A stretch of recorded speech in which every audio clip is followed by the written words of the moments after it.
Okay, we're going to learn the Igeret TESHUVA. Is Elul. Rabbeinu Yonah has a letter how to do repenting.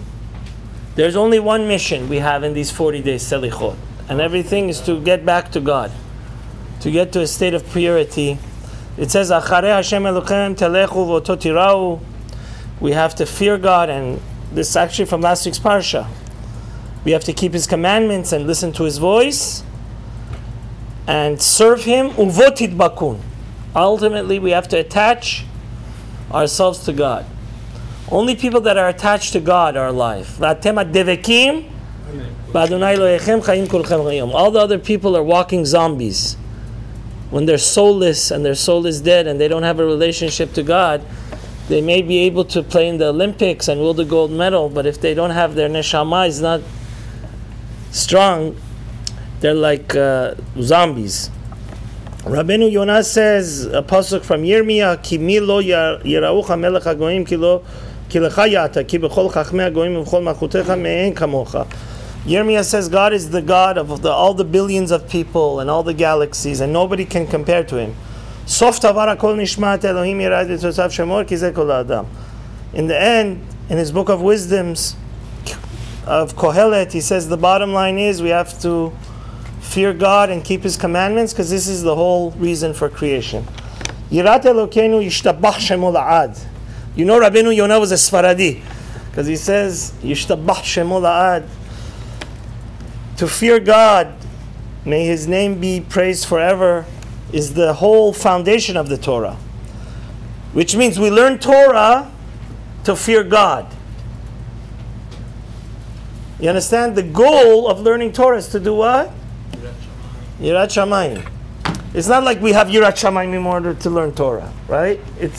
You always have to know, which means people like Madonna that go to the Kabbalah Center, this is not Torah, because the Torah needs to translate into action. Action. If it goes one ear, comes out the other, and you're just doing mental gymnastics, and it's nice and it's fluffy and duffy, but there's no concrete change within you, that's not what it's about. Like it says in Mishlei, Yirat Hashem Mekor Chayim, the fear of God helps us go away from death. And it's such a precious mitzvah, the Rabbeinu Yonah says, that it's so precious from here to Shamayim, from here to the Kiseh HaKavod, the fear of God.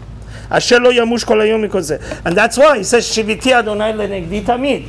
Yirat Shamayim is something that every second has to be in the forefront of our conscience, to know there is a higher authority and we have to keep Him happy, and we can't just act hefkerut. If we act hefkerut like there's nothing going on, then that's how we got Tisha B'Av, the last month. It says, Ki biyirat Hashem kol hayom. Every day we have to be obsessed with Yirat Shamayim, every second. ויזרח שמש היראה על נפש כל מצופה ונמשול ביום ובערתנה.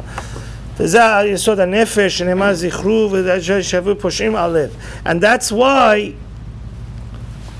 what causes you to Teshuvah? Because you fear that God on a lower level is going to punish us, and on a higher level you don't want to frustrate. God is so, like the Zohar says, Begil de Ihu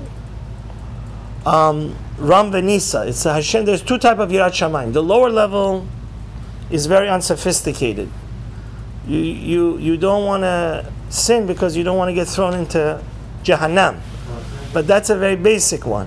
The higher level is Hashem is so your Father in heaven. You don't want to disappoint Him because He's so unlimited and so great that how could you not listen to Him? That's called Yirat HaRomemut, not Yirat HaChet. So it says,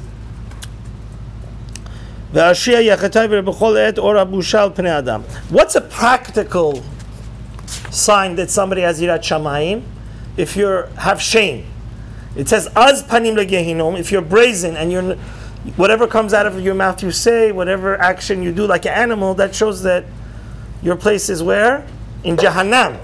People that have no shame, Chejalat Nadaran, is a terrible thing. But it says, a person that has Yirat Shamayim It's a light, actually, it says in Ezra.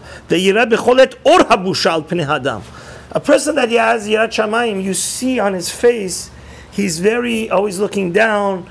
He's not az panin, which the Rabbeinu Yonah is saying, it's evident on the face of the person if he fears God or not.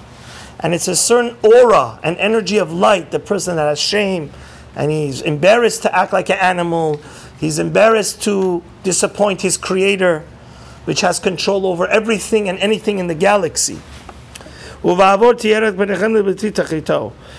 whole reason Hashem gave us the Torah is that we heard Hashem's voice at Sinai, that Yirat Shamayim should be on our face, it says in Shemot, the Parsha Yitro, so we shouldn't sin.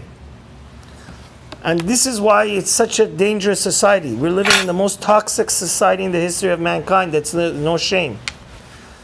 That's why, like Mr. Khorami and Sons going to yeshiva, I could say I was so transformed when I left LA. Chacham Netaneli would say, Zatzal, the air of LA is the air of kelipot and tum'ah. We, at least for a year or two, the longer the better, Hashem, we have to go out of this toxic society into a place where people actually have shame. Here everybody's shameless. They act like animals, they dress like animals, no clothing, is just heivune dopa. So, but it says Zubusha. It's very important to have shame. And melamed shabusha mevided. What brings you to fear God? What's the vehicle? Baruch Hashem, we're Sephardi. The Rambam and all our Gedolim were always practical. We're just not, pilpul. The practical thing that brings you, a necessary ingredient to bring you to fear of heaven, is to be a shameful person, right?